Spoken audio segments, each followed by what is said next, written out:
এদিকে এটা মাঝখানে। হ্যালো, কেমন আছো?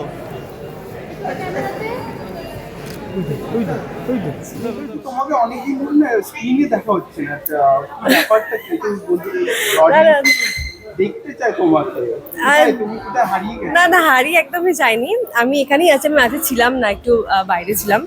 আর স্ক্রিনে দেখা যাবে, মানে একটু ভালো কাজের জন্য আমার মনে হয় একটু বেশি ওয়েট করতে হয়, তো সেই ওয়েটিং পিরিয়ডটা I hope is about to end and I think I will still be back. OTT movies television সবটাই আমার কাছে ভীষণ ইম্পর্টেন্ট, বিকজ কাজটা কাজই। যে কোনো একটা ভালো প্রজেক্ট, একটা ভালো স্ক্রিপ্ট, একটা ভালো যা হয় কন্টেন্ট, সবাই ওয়েট করে, আমিও সেটারই ওয়েট করছিলাম। আই হোপ খুব শিগগিরই একটা ভালো কিছু নিয়ে। দেশনাদির আলাদা ছবি মানে it's always different and it's সবসময় আমার মনে হয় যে একটা কন্টেন্ট থাকে, ডিফারেন্ট একটা কন্টেন্ট, ইউনিক।